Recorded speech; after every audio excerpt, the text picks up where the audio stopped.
మీ అందరికీ నా హృదయపూర్వకమైన వందనాలు. దేవుడి దినమంతా మీకు తోడై ఉండి మిమ్మల్ని ఆశీర్వదించి దీవించి కాపాడునుగాక. పరిశుద్ధ గ్రంథంలో నుండి జకరియా ప్రవచన గ్రంథం 3వ అధ్యాయం 4వ వాక్యమును నేను చదువుతా ఉన్నాను. మీ పరిశుద్ధ గ్రంథమైన బైబిల్ తెరిచి చూడండి. నేను నీ దోషమును పరిహరించి ప్రశస్తమైన వస్త్రములతో నిన్ను అలంకరించుచున్నాను అని సెలవిచ్చెను.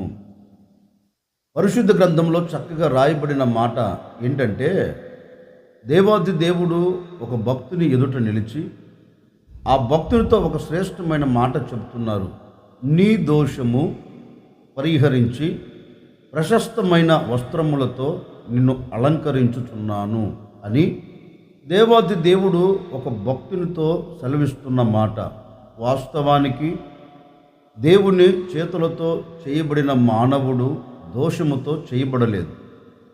దేవుని చేతులతో చేయబడిన మానవుడు పాపముతో తయారు చేయబడలేదు. దేవుని చేతులతో చేయబడిన వాడు మహిమతో అలంకరించబడ్డాడు. మహిమ కలిగిన చోట దేవుడు నిలబెట్టాడు. మహిమతోనే నివసించున్నట్లుగా దేవుడు ఒక అద్భుతమైన కార్యాన్ని మానవుని ఎడల జరిగించాడు. కానీ దేవుని ఆలోచన, దేవుని చిత్తం, దేవుని ఉద్దేశం ఏంటి అంటే, నా చేతులతో చేయబడిన వాడు మహిమతోనే అలంకరించబడాలి. నా చేతులతో చేయబడిన వాడు నిత్యము ఉల్లాసముతోనే అలంకరించబడాలి. నా చేతులతో చేయబడిన నరుడు నిత్యము రక్షణ ఆనందాన్ని, రక్షణ సంతోషాన్ని చూస్తూ అతడు పరవశించాలి అని దేవుని ఉద్దేశముతో దేవుడు మానవుణ్ణి తయారు చేశాడండి. రోజులు గడిచే కొలది మానవుడు దేవుడు ఇచ్చిన మహిమను కోల్పోయి దేవుని మహిమకు దూరమైపోయి దోషాన్ని తెచ్చిపెట్టుకున్నాడు, పాపాన్ని తెచ్చిపెట్టుకున్నాడు. ఎప్పుడైతే దేవుడు ఇచ్చిన మహిమ కలిగిన అలంకారాన్ని పోగొట్టుకున్నాడో మరుక్షణం అతని మీద దోషం వచ్చి పడింది. అతని మీద పాపం ఏలుబడి చేస్తుంది. మానవుడు ఇప్పుడు దోషముతో నింపబడిపోయి మానవుడు ఆనందాన్నే కోల్పోయాడు. మానవుడు సంతోషాన్నే కోల్పోయాడు. దేవుని చేతులతో చేయబడిన నరుడు సంతోషానికి దూరమై, ఆనందానికి దూరమై మానవుడు ఆవేదన చెందుతూ ఉన్నాడు. మానవుడు ఆవేదన చెందుతూ అల్లల్లాడిపోతూ ఉన్నాడు. ఈ మానవుని దేవాతి దేవుడు చూచి మరలా చెబుతూ ఉన్నారు, చూడు, నీవు నా యొద్దకు వస్తే, నీవు నా సన్నిధిలోనికి వస్తే నేను ఏం చేయబోతూ ఉన్నానంటే, నీ పాపమును, నీ దోషమును నేను పరిహరించి ప్రశస్తమైన వస్త్రములతో నేను నిన్ను అలంకరించబోతూ ఉన్నాను. అంటే దేవుని ఉద్దేశం ఏంటంటే, మానవుని భవిష్యత్, మానవుని జీవితం ఆనందకరంగా ఉండాలని ఆశపడ్డాడు. మానవుని జీవితం సంతోషకరంగా సాగి వెళ్ళాలి అని ఆశపడ్డాడు. కానీ వాటన్నిటికీ విభిన్నంగా, వాటన్నిటికీ ప్రతికూలంగా మానవుని జీవితం నడిపించబడుతున్న ఈ దినాలలో, మానవుని జీవితం మనుగడ సాగిస్తున్న ఈ రోజులలో మరలా ప్రభువైన యేసుక్రీస్తు చెప్పకనే చెబుతూ ఉన్నారు, చూడు, నీవు నా యొద్దకు వస్తే, నీవు నా ఎదుట నిలబడితే నేను నీ ఎదుట నిలిచి నీ మీద మోపబడి ఉన్న ప్రతి దోషం, నీ మీద మోపబడి ఉన్న ప్రతి పాపమును నేనేం చేయబోతున్నానంటే పరిహరించి దానిని తీసివేసి నేను నీ భవిష్యత్తుని, నేను నీ జీవితాన్ని నేను అలంకరించబోతూ ఉన్నాను. దేనితో? ఆనందముతో. దేనితో? సంతోషముతో. దేనితో? సమాధానముతో. ఆయన నీ భవిష్యత్తును అలంకరించబోతూ ఉన్నాడు. ఆయన నీ జీవితమును ఆశీర్వాదకరంగా నిలబెట్టబోతూ ఉన్నారు. ఆయన నీ కుటుంబ పరిస్థితిని అలంకరించబోతూ ఉన్నారు. అలంకరించి నీవు ఆశీర్వాదానికి నాంది పలుకున్నట్లుగా, నీవు దీవెనకు నాంది పలుకున్నట్లుగా ఆయన మరలా నీ ఎడల అద్భుతం చేయబోతూ ఉన్నారు. ఒక్కసారి ఆలోచించండి. దేవుని సన్నిధిలో ఉన్న ఆనందాన్ని పోగొట్టుకొని, ఆ సంతోషాన్ని పోగొట్టుకొని ఇప్పటి వరకు వేదన పడుతున్నావు కదా, ఇప్పటి వరకు బాధించబడుతున్నావు కదా, ఇప్పటి వరకు కన్నీరు కారుస్తున్నావు కదా. నీ కన్నీళ్లకు కారణం ఏంటి? నువ్వు పడుతున్న బాధకు కారణం ఏంటి? నువ్వు పడుతున్న శోధనకు కారణం ఏంటి? నీకు కలుగుతున్న అపజయానికి కారణం ఏంటి అంటే ఏదో ఒక దోషం నీ మీద మోపబడిపోయింది, ఏదో ఒక పాపం నిన్ను పట్టుకుంది, ఏదో దోషములో నువ్వు నిలిచిపోయావు గనక ఇప్పుడు ఆ దోషము వలన నీకు కలిగింది ఏంటంటే కన్నీరు. ఆ దోషము వలన నీ కుటుంబాన్ని ఆవరించింది ఏంటంటే అసమాధానం. ఆ పాపము వలన నీ వ్యక్తిగత జీవితము కానివ్వండి, నీ పిల్లల భవిష్యత్తు కానివ్వండి, నీ కుటుంబ పరంగా కానివ్వండి, ఏమైపోయిందంటే కన్నీళ్లకు కారణముగా మారిపోయింది. నువ్వు చేసిన ఆ పాపాన్ని బట్టి, నీ మీద వచ్చిన ఆ దోషాన్ని బట్టి నీ కంట కన్నీరు కారుతుంది, నీ కుటుంబం వేదనను అనుభవిస్తుంది. నీ పిల్లలు ఆశీర్వాదానికి నాంది పలకవలసిన నీ పిల్లలు శాపంతో విలేతాండమాడుతూ జీవితపు మనుగడలో నిలిచిపోయారు. వీటన్నిటికీ కారణం ఏంటంటే ఏదో ఒక దోషం, ఏదో ఒక పాపం నీ కుటుంబాన్ని ఆవరించింది, నీ వ్యక్తిగత జీవితాన్ని ఆవరించినందువలన నీవు ఘనహీనుడిగా మారావు. ఆవరించినందువలన నీవు కష్టములో నిలిచిపోయావు. బహుశా నీ పరిస్థితిని చూచాడేమో కాబోలు నా దేవుడు, నీ స్థితిగతిని ఎరిగాడేమో కాబోలు నా దేవుడు. ఈ ఉదయకాల సమయంలో నా ప్రభు నీతో చెప్పకనే చెబుతూ ఉన్నారు, నీవు నా యొద్దకు వస్తే, నీవు నా సన్నిధిలో నిలబడి నా దోషాన్ని తీసివేయి అని ఈరోజు ప్రభువును వేడుకోగలిగితే నిశ్చయముగా నా దేవుడు నీ మీద మోపబడి ఉన్న ప్రతి దోషమును తీసివేయబోతూ ఉన్నారు. నీ దుఃఖానికి కారణమైన ప్రతి పాపమును నా దేవుడు తీసివేయబోతూ ఉన్నాడు.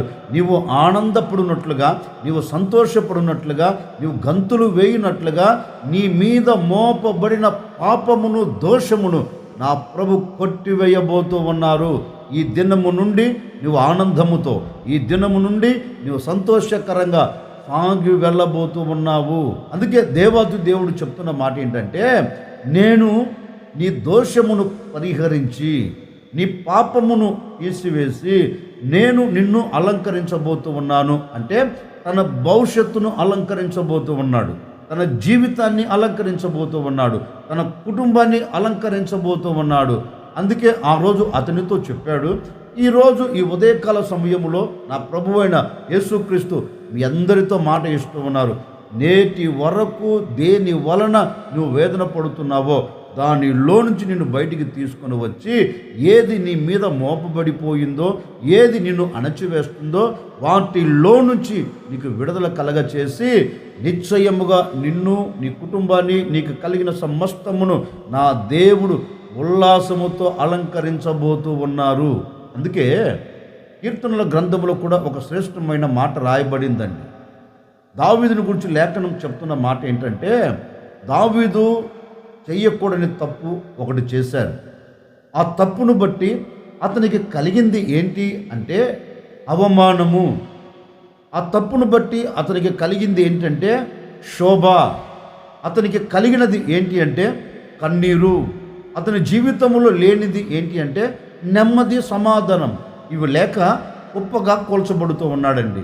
కుప్పగా కూల్చబడుతున్న ఆ దినాలలో దావీదు గ్రహించి, నా మీద పాపము నిలిచి ఉంది, నేను చేసిన దోషము నన్ను పట్టుకుంది కనుక నేను దీనిలో నుంచి బయటకు రావాలి అంటే, నేను పూర్వము ఉన్నట్లు ఆనందకరంగా సాగి వెళ్ళాలి అంటే, పూర్వము నేను సంతోషపడినట్లుగా, పూర్వము నేను ఆనందపడినట్లుగా నేను మరలా ఆనందపడాలి అంటే నా మీద మోపబడిన దోషం తీసివేయాలి, నా మీద మోపబడిన పాపాన్ని నేను తీసివేసుకోవాలి. ఈ పాపం పోవాలి అంటే నేను నా దేవుని దగ్గరికి వెళ్ళాలి. ఈ పాపంలోంచి నేను విముక్తి కలగాలంటే నా ప్రభు పాదాలు పట్టుకోవాలి అని ఈ రాజు దేవుని సన్నిధిలోనికి వచ్చి దేవుని సన్నిధిలో ఒక చిన్న ప్రార్థన చేస్తున్నాడండి. ఏమని ప్రార్థన చేస్తున్నాడు అంటే, దేవా, నేను చేసిన దోషము తీసివేయవా, నేను చేసిన దోషమును కడిగివేయవా, నేను చేసిన ఈ దోషములో నుంచి నాకు విముక్తిని కలగచేయవా అని దావీదు దేవుని సన్నిధిలోనికి వెళ్ళి ప్రార్థించినట్లుగా, దేవుని పాదాలు పట్టుకొని పశ్చాత్తాపడినట్లుగా, దేవుని పాదాలు పట్టుకొని కన్నీరు కార్చినట్లుగా పరిశుద్ధ గ్రంథంలో చక్కగా రాయబడి ఉందండి. దావీదు అన్నిటినీ ఎరిగి, అన్నిటినీ తెలుసుకొని మరలా దేవుని యొద్దకు వెళ్ళి తనకు తానే ఒప్పుకుంటున్నాడు, నా దోషము తీసివేయి. నేను చేసిన ఈ దోషమును బట్టి నా కుటుంబంలో నెమ్మది లేదు. నేను చేసిన ఈ పాపమును బట్టి నా వ్యక్తిగత జీవితంలో ప్రశాంతత లేదు. నేను చేసిన ఈ పాపమును బట్టి నా జీవితపు మనుగడ ఆశీర్వాదకరంగా సాగి వెళ్ళటం లేదు. ప్రతి నిత్యము ప్రతి క్షణము నన్ను వెంటాడుతూ ఉందయ్యా. నా హృదయాన్ని కలవరపడుతుంది బాబు. నా హృదయములో ఒక కలవరం కలుగుతూ ఈ కలవరము వలన నేను కన్నీరు కారుస్తున్నానయ్యా. బ్రతుకులో ఒక ప్రశాంతత లేదయ్యా. కనుక నా దోషమును పరిహరించి, నా దోషమును అడిగివేసి మరలా నన్ను పవిత్రపరచు, ఒక పరిశుద్ధమైన వ్యక్తిగా తీర్చిదిద్దు.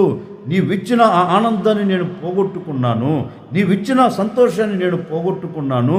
నాకు మరలా ఆ ఆనందం కావాలి. నేను మరలా ఆ ఆనందాన్ని చూడాలి.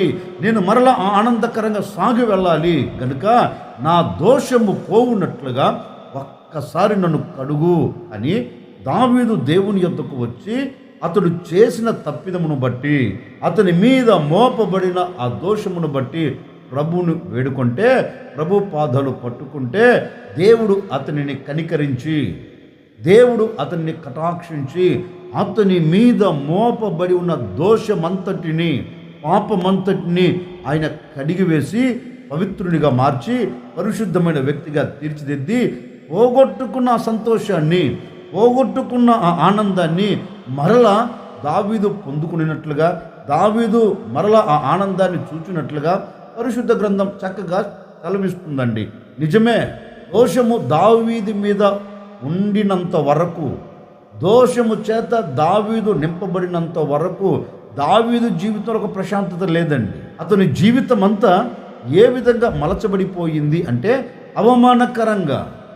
అతని జీవితం అంతా, అతని భవిష్యత్ అంతా ఏ విధంగా మారిపోయిందంటే కన్నీళ్ళమయముగా, కష్టాలమయముగా, ఆవేదనమయముగా అతని బ్రతుకు మారిపోయింది. ఎప్పుడైతే దేవుని యొద్దకు వచ్చాడో దేవుడు అతని దోషమును పరిహరించి అతని భవిష్యత్తును మరలా అలంకరించడం ప్రారంభించాడండి. పోగొట్టుకున్న ఆ ఆనందాన్ని మరలా ఇచ్చి ఆనందముతో అలంకరించాడు, సంతోషంతో అలంకరించాడు. అతని భవిష్యత్తును దీవెనకరంగా మార్చాడు. అతని జీవితాన్ని చక్కదిద్ది, చక్కబెట్టి, చక్కగా కట్టి అనేకులకు ఆశీర్వాదకరంగా అతనిని దేవుడు నిలబెట్టాడు. ఇప్పుడు దావీదు అంటాడు, నా దేవుడు నా దోషమును తీసివేసి నన్ను మరలా రక్షణ ఆనందముతో నన్ను అలంకరించాడు. అంటే ఆనందాన్ని పోగొట్టుకున్నాడు. దోషము వలన దావీదుకు ఆనందం దూరం అయిపోయింది. దోషము వలన ఘనత అతనికి దూరం అయిపోయింది. దోషము వలన జీవితంలో నెమ్మది లేకుండా పోయిందండి. ఎప్పుడైతే దోషాన్ని ప్రక్కన పెట్టారో, దోషాన్ని ప్రభు కడిగివేశాడో, దోషాన్ని ప్రభు సంపూర్తిగా తీసివేశాడో, ఇప్పుడు మరలా దావీదు నోట ఆనందపు మాట, మరలా దావీదు మనసులో ఉల్లాసంతో కూడిన సంతోషం, దావీదు మరలా ఘనహీనుడు కాకుండా ఘనతలో దేవుడు నిలబెట్టాడు. ఘనతతో అలంకరించాడు, ఆనందముతో అలంకరించాడు, సంతోషముతో అలంకరించాడు. ఇప్పుడు ఆ అలంకారం ఏ విధంగా దావీదుకు మలచబడిందంటే భవిష్యత్తును చక్కదిద్దే అలంకారం. దావీదు భవిష్యత్తు ఏ విధంగా మలచబడిపోయిందంటే దేవుడు ఆనందముతో అలంకరించాడు అతని భవిష్యత్తుని, అతని జీవితాన్ని ఆనందకరంగా నిలబెట్టాడు. కనుక దావీదు ఆనందానికి నాంది పలుకుతూ వచ్చాడండి. ఈ ఉదయకాల సమయంలో ఒక సేవకుడిగా నేను మీతో చెప్పాలి అనుకున్న నా దేవుని మాట ఏంటంటే, ఒకవేళ గడిచిన దినాలు నీవు చేసిన దోషమును బట్టి, నీవు చేసిన పాపమును బట్టి నీవు ఆనందాన్ని చూడలేకపోతూ నీ భవిష్యత్తులో దుఃఖాన్ని చూస్తూ వస్తున్నావేమో, నీ కుటుంబంలో సంతోషాన్ని చూడలేక కన్నీరు కారుస్తున్నావేమో. నువ్వు చేసిన పాపమే కదా, నువ్వు చేసిన దోషమే కదా నిన్ను కన్నీళ్ళ మయముగా మార్చింది. నువ్వు చేసిన ఆ పాపమును బట్టే కదా నీ జీవితంలో నెమ్మది లేకుండా చేసింది. నువ్వు చేసిన ఆ పాపమును బట్టే కదా దినదినము క్షీణించిపోతూ వచ్చింది. నువ్వు చేసిన ఆ పాపమును బట్టే కదా జీవితములో ఘనతాస్పదముగా ఉండవలసిన నీవు ఘనహీనుడిగా మారావు. వీటన్నిటికీ కారణం ఏంటంటే ఏదో పాపం, ఏదో దోషం నిన్ను పట్టుకొని పీడిస్తున్నందువలన నీవు వీటికి దూరం అయిపోయావు. అందుకే దేవాతి దేవుడు నీ పరిస్థితిని చూసి నీతో చెప్తున్నాడు, నీవు దావీదు నా యొద్దకు వచ్చినట్లుగా నీవు నా యొద్దకు వచ్చి నీ పాపమును పరిహరింపు అని నీవు దేవుణ్ణి అడగగలిగితే, దావీదు దేవుణ్ణి అడిగినట్లుగా నీవు దేవుని పాదాలు పట్టుకొని అడగగలిగితే, నా దేవుడు నీ మీద మోపబడి ఉన్న ప్రతి పాపమును నా దేవుడు కడిగి వేయబోతూ ఉన్నాడు. ప్రతి దోషమును నా దేవుడు తీసివేయబోతూ ఉన్నాడు. నిశ్చయముగా నీ పాపమునకు ముగింపును కలగచేసి, నీ దోషమునకు ముగింపును కలగచేసి నా దేవుడు మరలా నిన్ను ఆనందముతో అలంకరించబోతూ ఉన్నాడు, సంతోషముతో అలంకరించబోతూ ఉన్నాడు, ఘనతాస్పదముగా నిన్ను అలంకరించబోతూ ఉన్నారు. ఇప్పటి వరకు కన్నీరు కార్చున నీ బ్రతుకుల్లో కన్నీరు లేకుండా నా దేవుడు రక్షణ ఆనందముతో నిన్ను అలంకరించబోతూ ఉన్నాడు, సంతోషముతో నిన్ను అలంకరించబోతూ ఉన్నాడు, ఉల్లాస వస్త్రముతో నా దేవుడు నిన్ను అలంకరించబోతూ ఉన్నాడు. నీ బ్రతుకు దినములన్నిట నీవు ఉల్లాసమనే అలంకారంతో అలంకరించబడుదువుగాక. నీ బ్రతుకు దినములన్నిట ఘనతాస్పదముగా నీవు అలంకరించబడుదువుగాక. నీ ఘనహీనత తొలగిపోవునుగాక. అందుకే నా ప్రభు చెప్పకనే చెబుతున్నాడు, నీ పాపమును నీ దోషమును నేను పరిహరించబోతూ ఉన్నాను. పరిహరించి నేను నిన్ను శ్రేష్టమైన దానితో, ప్రశస్తమైన వస్త్రములతో నేను నిన్ను అలంకరించబోతూ ఉన్నాను. ఒకవేళ ఇప్పటి వరకు ఏ పాపంతో నిలిచిపోయి, ఏ దోషంతో నిలిచిపోయి ఒకవేళ నువ్వు బ్రతుకుతూ ఉన్నావేమో నాకు తెలియదండి. ఒక సేవకుడిగా చెబుతున్నాను, నీ పాపములోంచి నువ్వు విముక్తి కలగాలి అన్నా, నీ దోషములోంచి నేను విముక్తి కలగ చేయాలి అన్నా, ప్రపంచంలో నువ్వు ఎక్కడికి వెళ్ళినా నీ దోషము తొలగిపోదండి, నీ పాపం తొలగిపోదండి. ఎన్ని పుణ్యదానాలే చేసినా, అన్నదానాలే చేసినా, వస్త్రదానాలే చేసినా, నీటి దానమే చేసినా, ఏది చేసినా నీ పాపములో నుంచి నీవు విముక్తి పొందలేవు, నీ దోషములో నుంచి నీవు విముక్తి పరచబడలేవు. నీ దోషము తొలగిపోయి, నీ పాపము తొలగిపోయి నువ్వు ఆనందాన్ని చూడలేవు. నీ దోషములోంచి నువ్వు విడుదల పొందాలి అన్నా, నీ పాపములోంచి నువ్వు విడుదల పొందాలి అన్నా పవిత్రమైన రక్తము నీకు కావాలి, పరిశుద్ధమైన రక్తం నీకు కావాలి. ఆ పరిశుద్ధమైన రక్తము ద్వారా నీ దోషాన్ని కడిగి వేసుకోవచ్చు. ఆ పరిశుద్ధమైన రక్తము ద్వారా నీ పాపాన్ని కడిగి వేసుకోవచ్చు. ఆ పరిశుద్ధమైన రక్తము ద్వారా నీ పాపం నుంచి విమోచించబడిన తరువాత నీవు రక్షణ ఆనందాన్ని చూడగలుగుతావు, నీ భవిష్యత్తును ఆశీర్వాదకరంగా ఉంచుకోగలుగుతావు. మరి ప్రపంచంలో ఎక్కడ ఉంది పవిత్రమైన రక్తం, పరిశుద్ధమైన రక్తం ఎక్కడ ఉంది? ప్రపంచంలో ఏ చోటుకి వెళ్ళినా, ప్రపంచపు నలు దిశలో తిరిగినా ఎక్కడ నీకు పవిత్రమైన రక్తం దొరకదు. దొరకగలిగిన చోటు ఒకే చోటు, అది నా ప్రభువైన యేసు క్రీస్తు చెంత మాత్రమే. నేను ప్రకటిస్తున్న యేసు క్రీస్తు చెంత మాత్రమే పరిశుద్ధమైన రక్తం నిలిచి ఉంది, పవిత్రమైన రక్తం నిలిచి ఉంది. ఆ యేసు దగ్గరికి వచ్చి, అయ్యా నీ రక్తము చేత నన్ను కడుగు, నా దోషాన్ని కడుగు, నా పాపాన్ని కడుగు అని నీవు మొరపెట్టగలిగితే ఈ ఉదయకాల సమయంలోనే నా ప్రభు అమూల్యమైన రక్తముతో నిన్ను కడిగివేయబోతూ ఉన్నాడు. నీ పాపమును కడిగివేయబోతూ ఉన్నాడు, నీ దోషమును కడిగివేయబోతూ ఉన్నాడు. నీ పాపమును పరిహరించి, నీ దోషమును పరిహరించి నా దేవుడు నిన్ను అలంకరించబోతూ ఉన్నాడు, ఆనందముతో అలంకరించబోతూ ఉన్నాడు. నీ భవిష్యత్ కొండ మీద కట్టబడిన పట్టణము వలె, దీప స్తంభాల మీద పెట్టిన జ్యోతుల వలె నిత్యము ప్రకాశించినట్లుగా నా ప్రభువైన యేసుక్రీస్తు అద్భుతం చేయబోతూ ఉన్నాడు. ఆ యేసుక్రీస్తు యొద్దకు రాగలిగితే నీ జన్మ పాపం, నీ కర్మ పాపం నా దేవుడు కడిగివేసి నిన్ను అలంకరించబోతూ ఉన్నాడు. నా దేవుడు నిన్ను శుభ్రపరిచి, నా దేవుడు నిన్ను పవిత్రపరిచి, నా దేవుడు శ్రేష్టమైన వాటితో నిన్ను అలంకరించబోతూ ఉన్నాడు. ఇక నీ బ్రతుకు దినములన్నిటి ఆనందమే కలగబోతూ ఉంది. నీ బ్రతుకు దినములన్నిట ఉల్లాసాన్ని చూడబోతూ ఉన్నావు. నీ బ్రతుకు దినములన్నిట ఘనతనే చూడబోతూ ఉన్నావు. ఈ బ్రతుకు దినములన్నిట నా దేవుడు నీ భవిష్యత్తును అలంకరించబోతూ ఉన్నారు.